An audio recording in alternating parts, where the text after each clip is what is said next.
Eu passo a palavra à doutora Lorena Brito Evangelista, coordenadora geral de assistência farmacêutica e medicamentos estratégicos do Departamento de Assistência Farmacêutica e Insumos Estratégicos do Ministério da Saúde. Com a palavra, doutora. Bom dia, senador José Medeiros, bom dia às demais autoridades da mesa e bom dia a todos os presentes. Meu nome é Lorena, eu sou coordenadora, sou farmacêutica, sou coordenadora do componente estratégico da assistência farmacêutica, representando hoje o Departamento de Assistência Farmacêutica do Ministério da Saúde. Trouxe em pauta aqui as ações que o Ministério vem desempenhando frente ao desabastecimento das penicilinas no Sistema Único de Saúde. Bom, primeiramente, o financiamento da assistência farmacêutica no SUS, ele é de responsabilidade, das 3 esferas de gestão, né? Então, da União, dos estados e municípios, sendo este pactuado na Comissão Intergestora e Tripartite, na CIT, né? Conforme estabelecido em portaria, os recursos federais são repassados na forma, então, dos blocos. E nesses blocos temos, então, o componente básico, onde é feito o repasse de recursos aos municípios para a aquisição de medicamentos. No componente estratégico, as aquisições são centralizadas, né, e a distribuição feita aos estados. E no componente especializado, os medicamentos são divididos em diferentes grupos. Os medicamentos de alto custo, eles são financiados pela própria União, né, e os demais, eles são adquiridos por meio das secretarias estaduais de saúde. As penicilinas, elas compreendem o anexo 1 da RENAME, que é a Relação Nacional de Medicamentos Essenciais, que compreende a seleção e a padronização desses medicamentos indicados para os tratamentos e agravos do SUS, né, das doenças. As penicilinas, temos a penicilina benzatina de 1.200.000, que é a famosa Benzetacil, que é para sífilis adquirida, e a benzilpenicilina potássica de 5 milhões de UI para sífilis congênita. Um breve histórico aqui, já elencado por todos dessa mesa, né, é que é um produto sem patente, que oferece pouco lucro, então as empresas acabam produzindo apenas 20% da capacidade que elas teriam, de fato, para ofertarem. São poucas empresas que produzem um insumo farmacêutico ativo no mundo, então nós temos 4 empresas com capacidade para produção. Dentre essas 4, 3 delas são chinesas. A dificuldade na compra, que gera, então, um abastecimento global frágil e exposto a flutuações, oscilando entre abastecimentos e desabastecimentos. E, nos últimos 3 anos, pelo menos 18 países pronunciaram quanto à escassez, né, da penicilina, segundo a Organização Mundial de Saúde.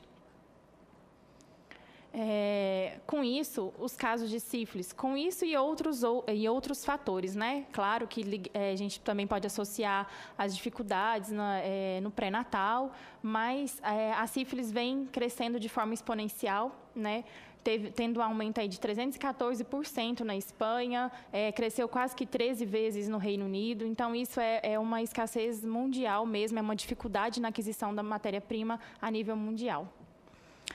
As ações que o Ministério da Saúde vem desempenhando frente a essa dificuldade na aquisição da penicilina, em 2015 foi convocado os produtores nacionais para entender o que de fato acontecia, que dificultava essa aquisição da penicilina. A detecção da dificuldade da aquisição que atenda às exigências sanitárias. Houve uma maior dificuldade para aquisição, que foi apontada para benzilpenicilina benzatina, que é a Benzetacil, e teve intervenção do Ministério com aquisições emergenciais centralizadas. Então, em 2015, foi feita essa aquisição, né, emergencial via OPAS de 2.000 frascos por compra internacional, e o laboratório Teuta, ele dispunha ainda de um residual de matéria-prima e foi capaz de ofertar 700.000 frascos. Então, essa foi uma compra emergencial, mas que representa ainda o abastecimento até dezembro desse ano, priorizando o tratamento de casos de sífilis, né, em gestantes e parceiros. Em 2016, houve a publicação da Anvisa de resoluções de dispensa de registro do IFA para os produtores brasileiros. Diante dessa medida, o Ministério iniciou uma aquisição emergencial centralizada também da penicilina potássica para o apoio aos municípios no caso de sífilis. Os municípios encontravam-se em dificuldade para aquisição, com o repasse que era feito diretamente a eles, então houve essa aquisição emergencial por parte do Ministério. Essa aquisição foi de 230 mil unidades e, com isso, decidiu-se, então, a incorporação da aquisição da penicilina no componente estratégico, considerando que a sífilis faz parte agora, então, das doenças do componente também estratégico, né, para a sífilis congênita. Houve, então, a prorrogação da Anvisa no prazo de dispensa do IFA, agora em 2017, até março de 2018. Autorização no reajuste dos preços, aqui também já citados, e isso acabou favorecendo um pouco o interesse maior das indústrias em ofertarem, né? E o Ministério convocou os produtores nacionais novamente para uma reunião, onde a gente pôde ouvir deles se ainda há essa dificuldade, agora com esse reajuste de preço, qual que era a expectativa dos produtores autorizados com essa dispensa pela Anvisa, né? Qual era a expectativa deles. Então, o Ministério incorporou com isso, foi deixado claro por parte desses produtores que não tem a dificuldade momentânea, não tem essa dificuldade na aquisição, que eles estão conseguindo produzir. Pediram até para que o Ministério intervisse, fazendo uma nota técnica aos municípios, dizendo que a produção de penicilina estava regularizada. Então, houve essa intervenção do Ministério.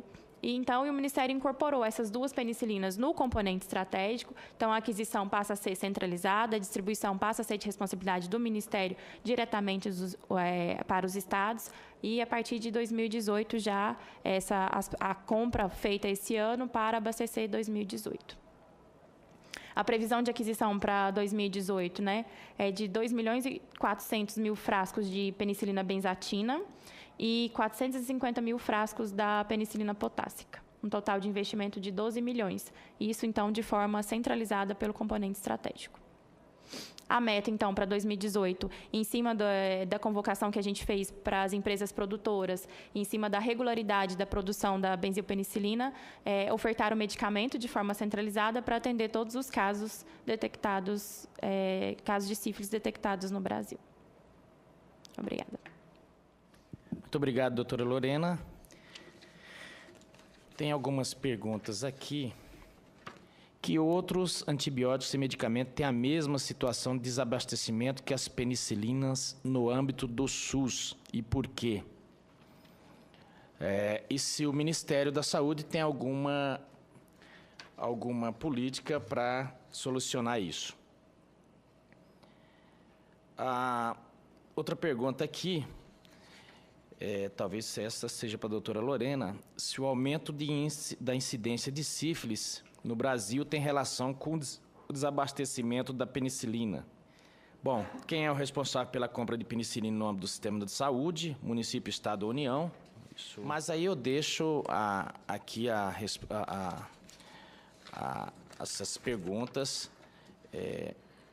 e eu creio que podemos começar com a doutora Lorena, né?